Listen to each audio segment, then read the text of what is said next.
Hello, and welcome back to the Authentic Creative Expanding Our Capacity to Feel Good, which is so needed right now, isn't it? It's always needed.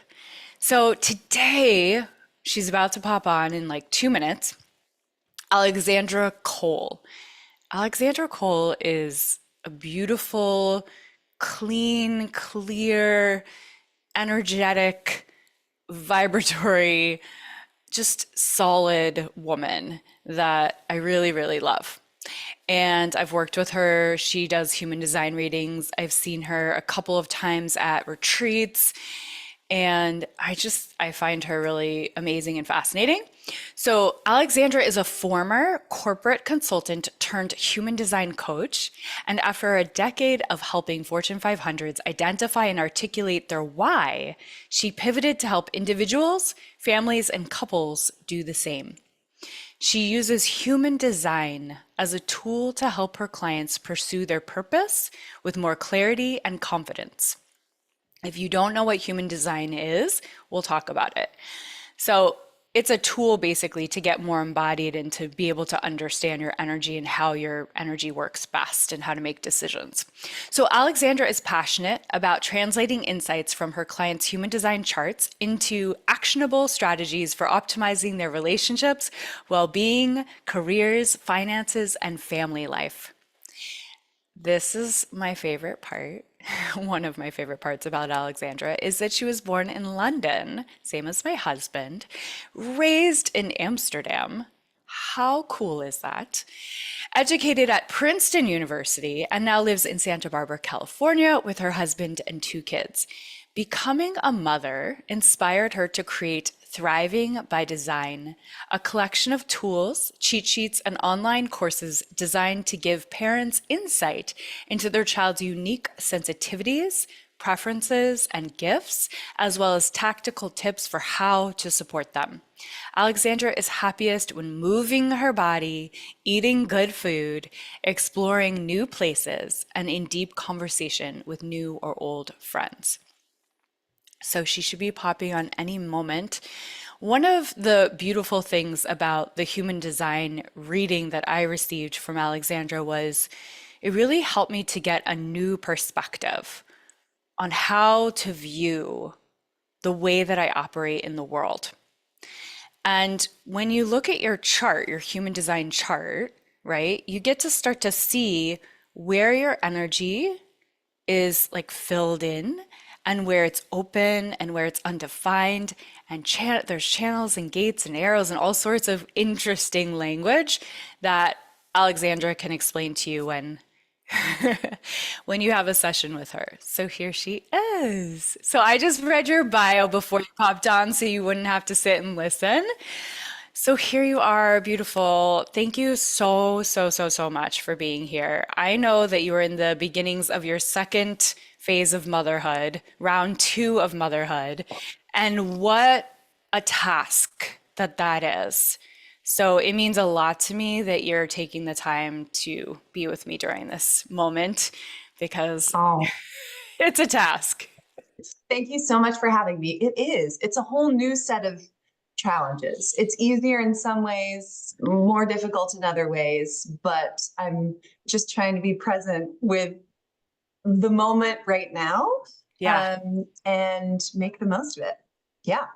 Yeah. So you've been on the podcast before, so we're really blessed to have you on again. I have some questions for you that are a little bit different than last time, and you're safe to, as always, of course, of course, of course, but I just need to say it because I just feel intuitively like I need that today. Like you're safe to just be all of you here. The podcast is all about our authenticity. And so, whatever is real and present for you. I've set it up as if this is so vulnerable. It's really not. But Alexandra, as a mother, how has understanding human design shaped your own parenting journey? Are there moments with your children that feel particularly meaningful or transformed by this approach? And I mean, every day is so fresh with discovery and seeing through the lens of human design Maybe we should even back up before that because I explained like a teeny bit about what human design is, but for those listening and not knowing what that is, maybe we should start there and then get into my question. Okay. And I'll try to keep it short because I know we have prior podcasts where I think I provide maybe a more elaborate Yes, explanation of human design. true. But essentially, your human design is based on your birth time, date, and place. And it brings together a number of more ancient and contemporary modalities that many of you probably have heard of, like astrology, the Chinese I Ching, the Kabbalah, and the chakra system. And it fuses them all into this beautiful and very complicated looking chart that if you fill in your birth time, date, and place, you will receive. But really, what that chart is a roadmap to the way your one of a kind energy is designed to move through the world, interact with others, and express itself in the form of gifts in the most authentic way to you, but also in the most effortless and easeful and rewarding way. Mm. And so understanding your human design really gives you the ability to discern what is me and where am I kind of taking on this conditioning pressure of the world that we live in to be something that is not actually authentic to me. And that can be very helpful because we are just constantly, I don't want to say bombarded, but really, yes, we are constantly faced with this pressure to conform to certain norms, whether it is in the way that you are in relationship, the way that you work, the way that you parent, per your first question. And it's really helpful to kind of be able to come back to, okay, but what feels most aligned and fulfilling for me personally. And human design gives you that roadmap, but also the confidence, I think, to and permission to actually lean into that and trust that more. Yeah, I find it so validating when I learned about my human design of, oh yeah, of course. That's why I operate like that. That's why I love 10 different things at once. That's why I always have to have Mm-hmm. four burners going. That's why I like to pivot and I get bored if I do one thing for too long. Yeah, it's great. Okay, Yep. so back to the question, as a mother, how has understanding human design shaped your own parenting journey? Are there moments with your children that feel particularly meaningful or transformed by human design? So many. And I think also becoming a mother really, for me personally, just kind of crystallized the importance and value of something like a system like human design. Because in those early days of motherhood, if I think back to when my son was born, he's now 3, so 3 years ago. When you become a new mother, you really have no idea what you're doing. Like you can read every parenting book, and nothing is going to fully prepare you for the moment that you get sent home with this child that you don't really know and yet are responsible for caring for. And the only way they can communicate with you is in the form of maybe some touch, but even that they can't really control, and kind of wailing when they like something or they don't like something, and maybe some cooing. And so I found human design at that moment to be so incredibly helpful in just giving me something to hold onto as I got to know my son. Because human design, one of the things, for example, that it shows you is one kind of a person's energetic rhythms and patterning. And it also even shows you how they're designed to consume and digest food in order Hmm. to extract the greatest amount of nourishment and nutrients from it.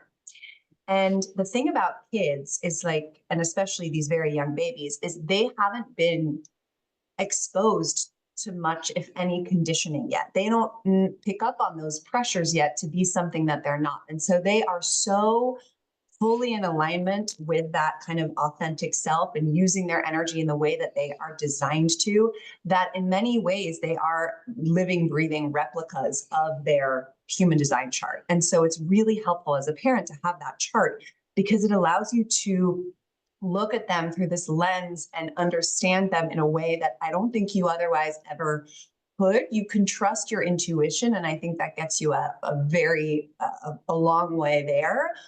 But as humans, we're inherently biased. Like we can't help but look at others through this lens of how you yourself operate. So Yeah. having a child, having my son, I was already looking at him through this lens of, okay, how did my parents raise me? And what do I want? And Right. what do I mean when I make these gestures? And just having, sitting down and printing out a human design chart for my son already kind of set him up as to be this like individual little human. And I was already looking at him through this more objective lens of curiosity Yeah. rather than making the assumptions. And so, for example, understanding that he is someone who's actually designed to eat more as the day goes on. Like he actually is Mm. designed to consume most of his calories when the sun goes down, which is Yes. counter to everything that you will see out there. Totally. But as a child, he, in those even early weeks, he refused to eat during the like 7 a.m. and 10 a.m. feed. Like he would not, like I'd get him to maybe have half an ounce, and I'd be freaking out as the parent Right. because I'd printed out all those like different schedules of like how much they should be eating when. And they all said, Sure. 7 a.m. is the biggest feed of the day because that's Yeah. after they've kind of had the longest stretch of sleep. And so I was stressing about that until I looked at his chart and saw that he was designed to have this kind of different way of eating and consuming. And that actually was the most supportive, just kind of food eating schedule for him. And it gave me permission to throw away all the schedules that I had Mm. printed out and to just trust him.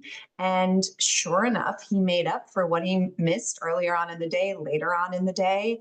And that's how we continued. Now, fast forward. So he is a manifesting generator. And that means he's someone who's got a lot of energy, a lot of consistent energy, as you know, Siri. And he's constantly like, he's got his hands in like 10 different things at once, right? He's like moves very, very quickly. Mm. And is kind of the ultimate multi-passionate multitasker, and just brings a lot of energy to a space. Now, I had my daughter about 8 months ago, and she is a projector, which is a different energy type. Wow. And thank goodness for human design, because I know that she is going to require a completely different approach. And Yeah. already, like her energy is so different. Like she calms down a room, right? She is very focused. She really benefits from the one on one time. And she is someone who just her pace of life is a little bit different than my son's. And having that understanding as a parent because of human design, Mm. I think has again given me so much confidence that I'm going to be able to support them individually in the ways that they need to be supported, but also gives me this like toolbox of different little strategies and tactics that I can use, which is really helpful when you are faced with raising someone who is very different from you. Yes, it's so helpful. I remember the first time that I was reading a kid's chart to my oldest son, Phoenix, who's 11, and he just got up in my face and he was like, "See, Mom, see?" Like he felt so understood. I remember when I was explaining and reading my husband, Jake, his chart, and he's a projector with splenic authority, and it was like he started crying. And Hmm. now, all the time, I say to him, "Do you need a rest? Do you want to go lay down? Like, take time." I never used to be like that with him. I'd be like, "What are you doing?" Now Yeah. I'm like, "Please go rest." No, it's Or just amazing. now before we came on, I said to him, I really see you. I really Yeah. see all the efforts that you're making. And I know it doesn't always feel like you're seen, but I see you. So I just Mm. feel like when we understand the people in our lives in the way, and of course, my youngest, he's also a manifesting generator. So it's like I know how he operates because that's how I operate. Like it just really helps us to understand these dynamics. And like you said, like without this, we just kind of go around assuming that it's either the conditioning of how we're told to do things, like with the charts and recommendations, and just kind of go, okay, I guess I'll do that. Or we assume that they operate how we do. Yeah, no, 100%. And I think in relationships, that idea of being able to see that person as this like independent other, like what you were describing with your husband. I also have a projector husband, and not comparing his levels of energy to mine, right? Yeah. Knowing that, he really benefits from the one-on-one time, from feeling seen and heard and calling out his value, right? Like it allows you to love them in a way that's just going to be so much more impactful, Yeah. which is very cool. Yeah.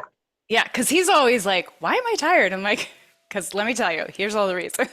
Mhm. Okay. So, what has been the most surprising or moving discovery for you in helping others uncover their purpose and potential through human design? Is there like a story or a moment with a client that just stayed with you? Wow. Um, So many client stories so I'm sure you many. have in your mind. No, so many. It's funny, the story that came to mind was one of my very, very first almost like practice sessions that I did. Not even practice sessions at that time. I kind of like started building out this side hustle is really what it started as in early 2020. But I did a session for a young woman in Amsterdam, actually, which is where I'm from. And she is a generator, and she was working in law. She'd like gone to law school, done the whole thing. She had a really impressive job at like this big law firm. And I started to do some of kind of the exercises with her and helping her to identify like what is the thing within you that you want to listen to most carefully and be most attuned to and trust. And what is that telling you? Like that little, for her as a generator, it was her sacral center, right? What feels like that hell yes? What gives you full body shivers or a full body shift in your state, even if it doesn't make any sense, right? Hmm. And so we did that, and through kind of working with her and all the exercises, she ended up admitting or acknowledging that what she really wanted to do is run a yoga studio.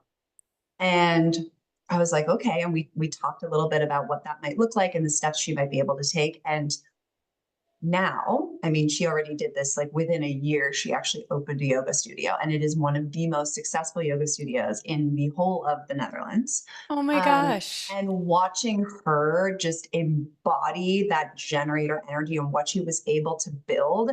And now she's starting to actually coach other entrepreneurs there and using human design as part of Wow. that. But it's still every time I see them written up in a magazine or something, I go back to that moment that I sat with her and just kind of told her that she was feeling those feelings for a reason. She was experiencing that full body response for a reason, and it was this little breadcrumb that she was meant to follow and trust. That's so incredible. I want to go to Amsterdam just so I can go to her class. Oh my gosh. Oh, it's incredible. The whole Okay. studio, all the vibes, you would love it. They do so many different like programs and workshops, and oh my gosh, it's right up your alley. Yes. Yes. Yes. That is so, the seed is planted. You also help companies with, through the way, how does that work with human design and helping companies?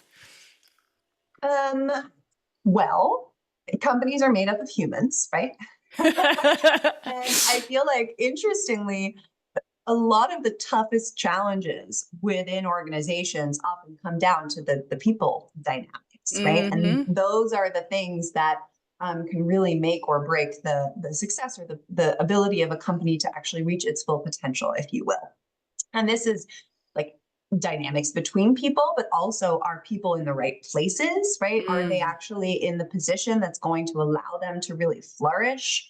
What is the support system that they need? How do they work most effectively?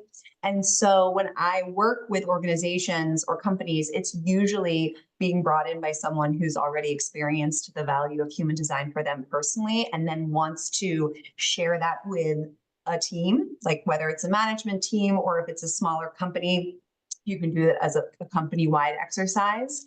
And typically, you start with just the very basic building block of understanding people's energy types. And per your point, really understanding within a work context how that person is designed to thrive or operate in the most optimal way, what they need from the people around them and the environment, what they have to offer, right? And how to take advantage of that. And then how they all work together. And like, what are some of the potential tensions that might arise when you bring together a manifestor and a generator, or a manifestor and a projector?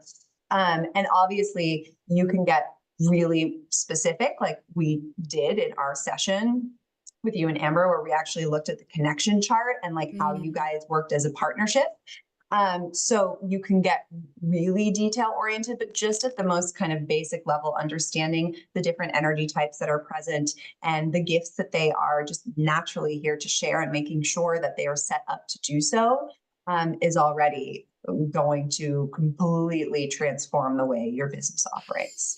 Yeah, it's like really valuing the projector as the visionary and like letting them kind of have that more zoomed out perspective and look at like what's going to be more efficient for the company. And then the generator's like, okay, you're going to be doing more of the like groundwork and they can all just work more efficiently, right?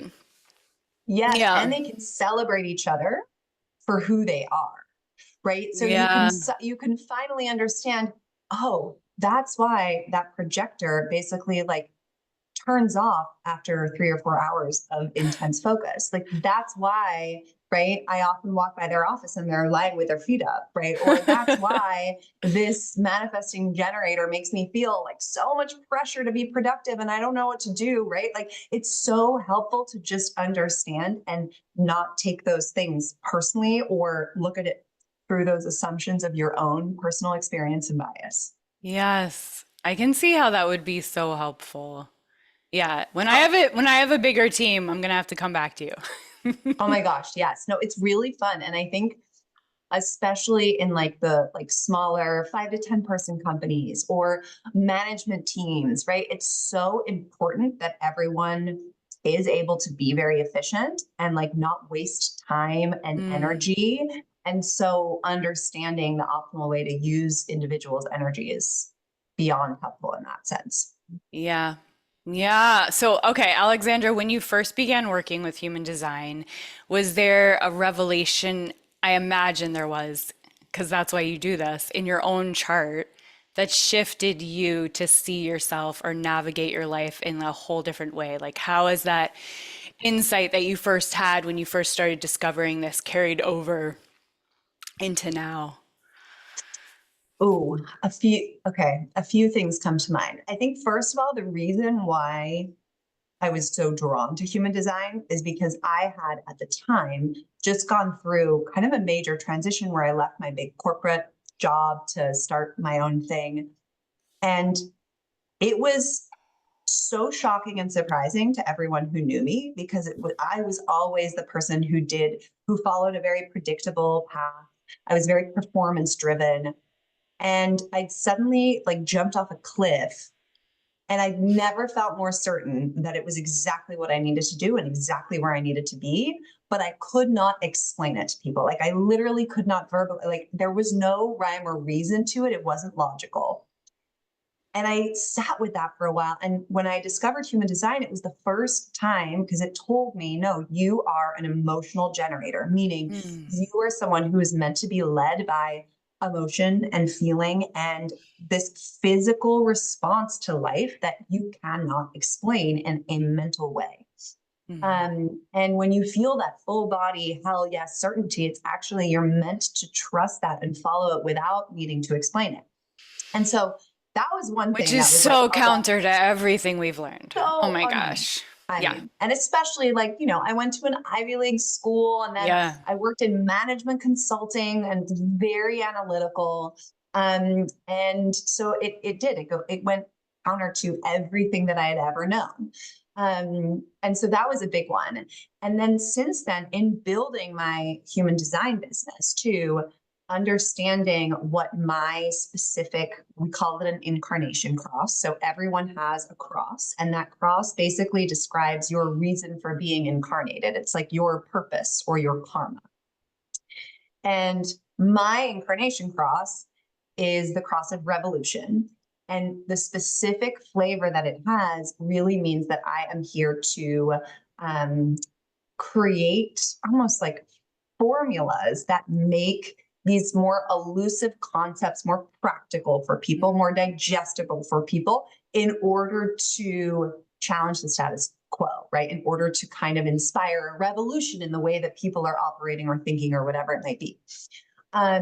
And I feel like that's exactly how I try to differentiate myself within the human design space too, is that I really try to make this information super practical and tangible and easy to digest, in order to empower people to kind of challenge the way that they've been living their lives and do things a little bit differently. Yeah, so they're not just seeing it as some other woo thing. They're really understanding that it's actually this is about efficiency and this is about trust and confidence and embodiment and coming out of the martyr paradigm and stepping into our individuation.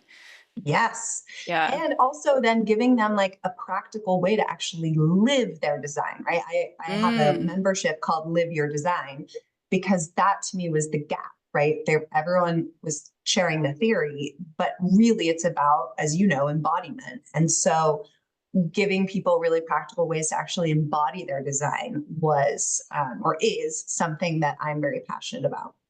Okay, I'm curious just on the spot here. I'm going to make this up, but I want to know, like, think about for you, if you're willing, one of the hardest times of your life. Like, I know when I was interviewing Kathy, she was like seventh grade, right? So that was same for me, seventh grade. But like, what was it? What grade was it for you? Probably fifth grade, fifth or Okay. sixth grade. Yeah, sixth grade, maybe actually. Yeah, But your grades are named differently. they are, but I'm translating it. Okay, Yeah. good. Okay.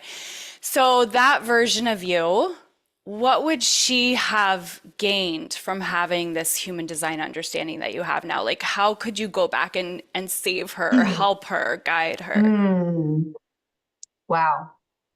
Um, so I find that because I work a lot with parents and kids, and when you think about the conditioning pressure, the pressure to be something that you're not, I find that that pressure is the most intense during those teenage years, right? Because we are under so much pressure to conform, and you haven't gotten to the place yet where you know yourself or have confidence in yourself, but you've lost that like childlike innocence and naivete, and that like as a child, you are naturally so much more likely to just live your design because you're not as aware of those pressures. But then you move into this place where you're so aware of the pressures, but you don't have the foundation yet and that relationship with self yet, to withstand it.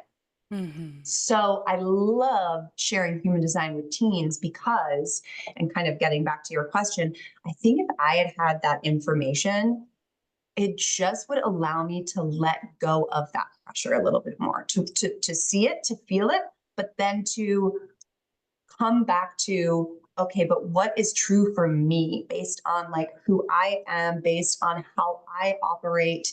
And I think I spent so much time and anguish and anxiety, like trying to be what I thought the world around me needed me to be or wanted me to be, and responding to all that pressure of the way to dress and the way to articulate yourself. And just like, I remember sitting on like MSN Messenger and like having this like, it was the time of webcams for me where everyone just had a webcam. And I remember being so aware of how I was being perceived through the webcam.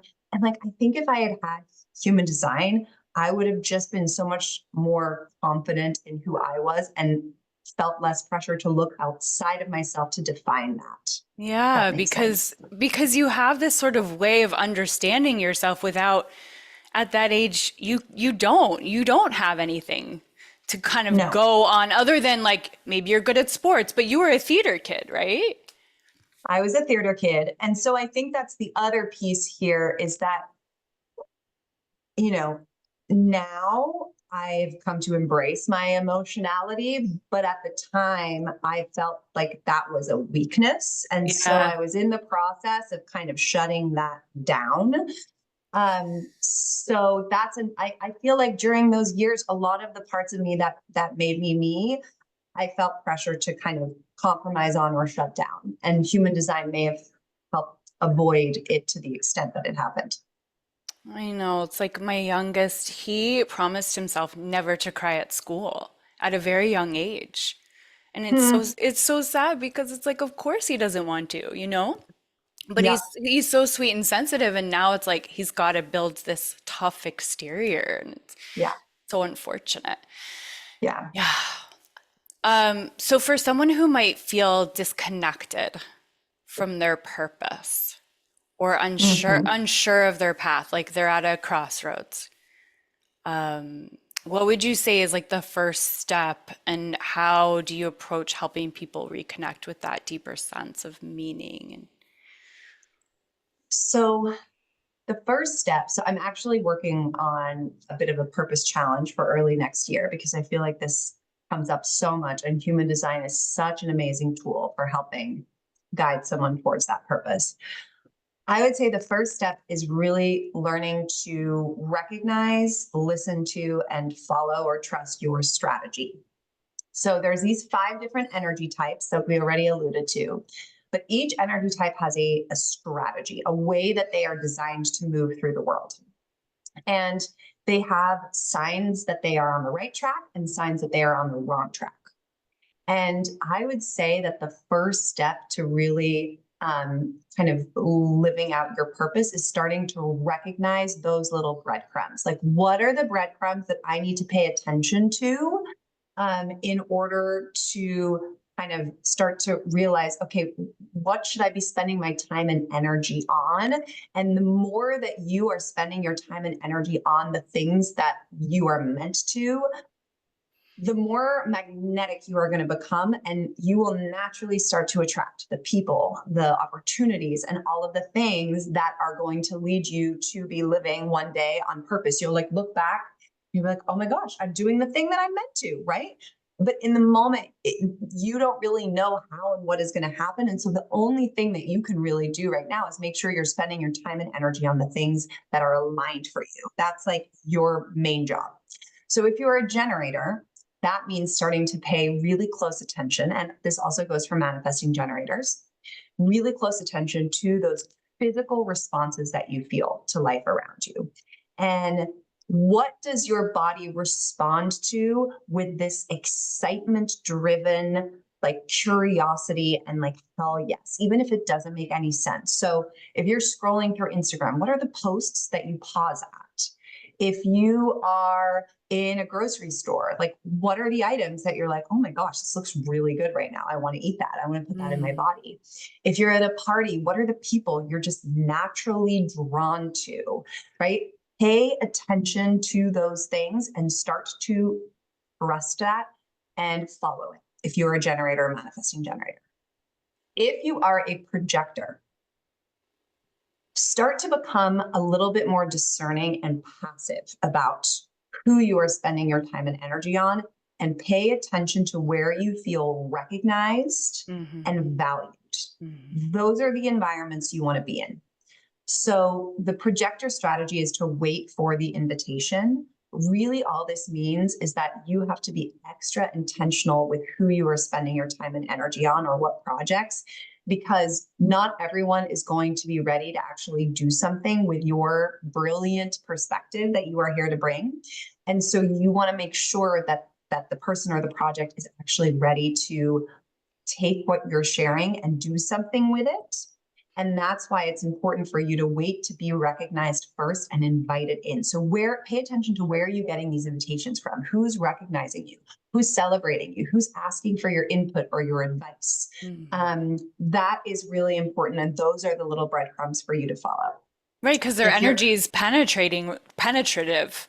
And so if they're yes, not invited, it can feel invasive for some reason.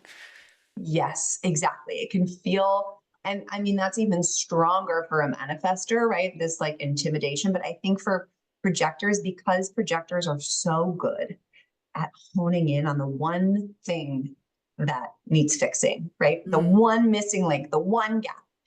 Sometimes people don't want to hear that because it can feel a little bit like a buzzkill, right? If you're like on a roll, you're building this thing, like the projector comes in and they instantly point out how it needs to be improved. Not everyone is always ready to hear that. And so that's why it's so important for you to pick your moments and pick your people and pick your opportunities, so that you can also feel that your energy actually is going to drive a like return on investment, if you will. Yeah, yeah. If you're a manifester, the breadcrumbs are, I would almost say the breadcrumbs are like moments where you feel the most free and peaceful. Mm. So manifestor strategy is actually to inform, to communicate to the world what you are doing, not in an effort to get any feedback or to get their permission, right? Manifestors are here to be big and bold and follow their own agenda. And so you're communicating in order to make for there to be less friction basically with the world around you, because if you give people a heads up of what you're doing, then they are going to ask less questions and they're not going to get in your way as much as they otherwise would. And there's nothing more frustrating to a manifestor than someone who is getting in their way. So I would say though that the breadcrumbs, like the magic happens for manifestors when they feel free to operate to the beat of their own drum. And there's this sense of peacefulness that falls over them when that happens. And so if you're a manifestor, pay attention to the moments where you feel that sense of freedom and peace. And where are you? Who are you with? What are you doing? What kind of contributed to that sensation? More of that is what you want to start to create in your life. So if you're a generator, it's like more of the stuff that you are responding to with a hell yes. If you're a projector, it's more of the invitations by being mindful about where are those invitations coming from? Where do I feel seen and valued? And if you're a manifestor, it's more of the things that bring you that sense of peace and freedom. And then finally, if you are a reflector, it's really about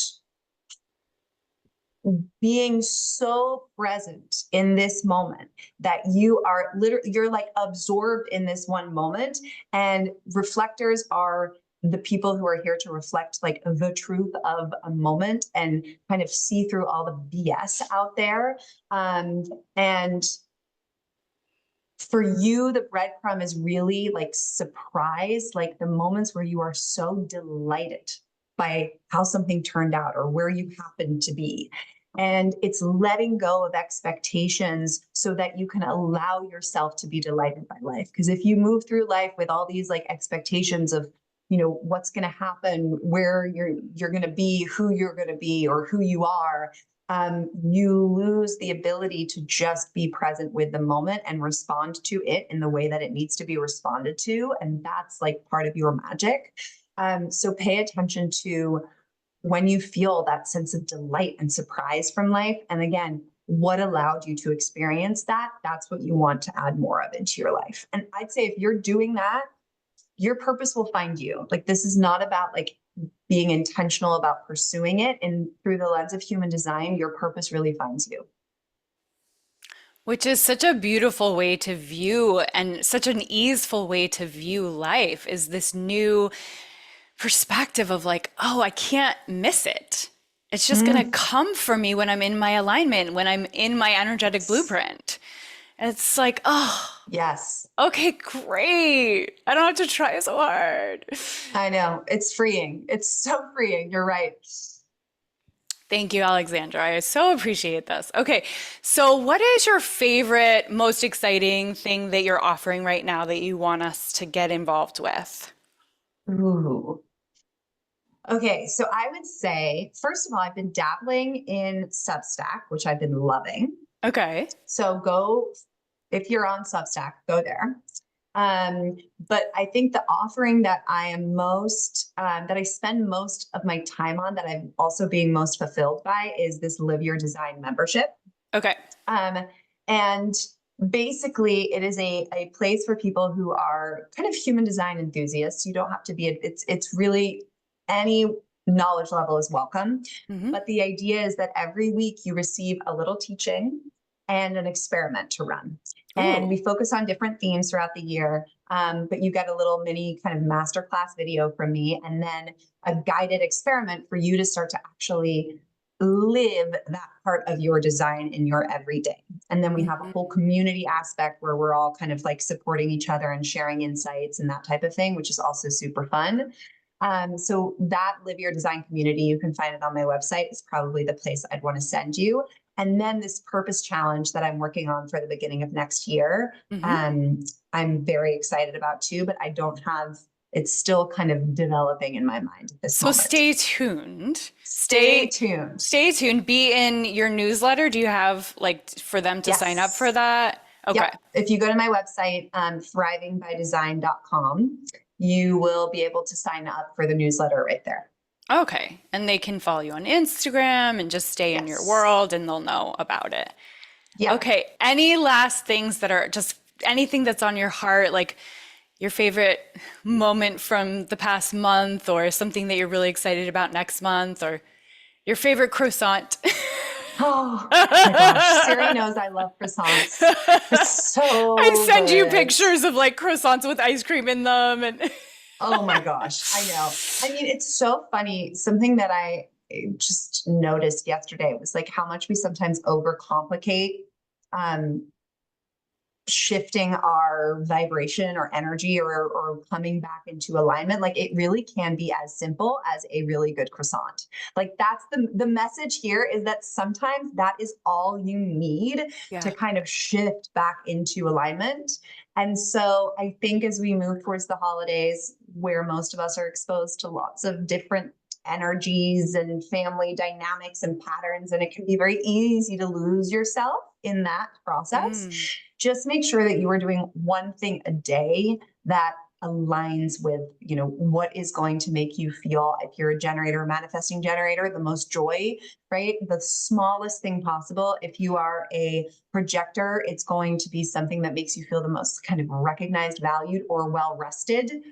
So literally just a 10-minute nap or whatever it might be. If you're a manifester, something that makes you feel the most peaceful. And then if you're a reflector, something that's going to offer the opportunity for delight and surprise, like just going on a walk in nature, right? And paying attention to how crazy is it that this flower is this color? Like that's wild. Those are the things that really get a reflector going, and really energize them. So I would say like find those like micro moments. It can be 5 minutes or less to do something just for you that helps with that alignment piece. And then you know what the other thing is, Siri? I'm curious to hear from you. Like, what's the biggest shift that's happened since you've been really leaning into your design and living it more intentionally?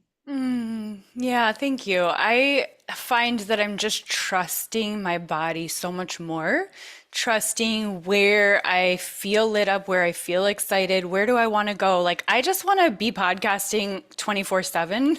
So it's like, that's what I've been doing. And sometimes I go like, maybe I should do less of that. But I'm like, well, I'm gonna trust that this is where I am guided.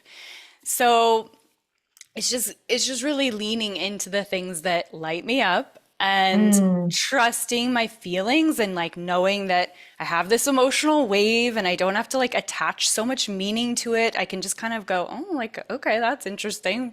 Wow, that's another wave of emotion. And just honoring that I am always creating emotion. Like that's how I've always been. And to answer the question I gave to you is like, oh man, if I had known when I was younger that all of those big emotions were just part of like how my body works, I just wouldn't have felt so kind of like judged by it. mm. Yeah. Oh, I love that so much.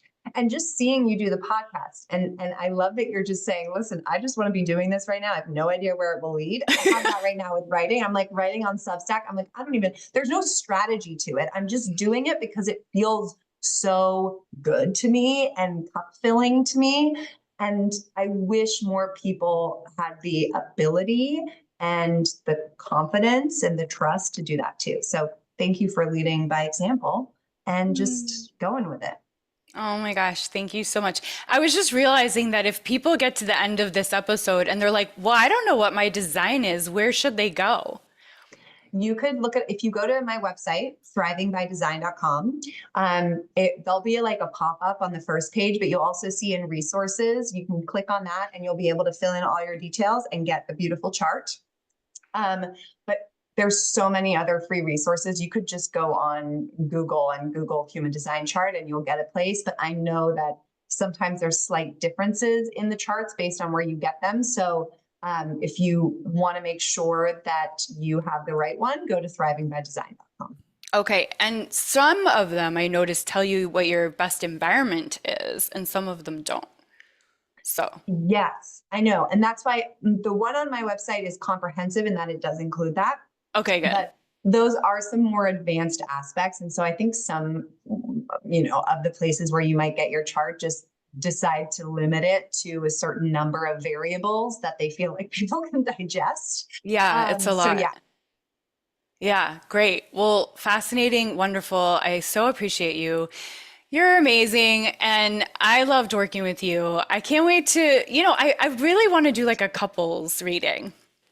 yeah. Oh my gosh, I'd love that. Okay. Especially because you got the sacral, non-sacral pair, which I have too in my relationship.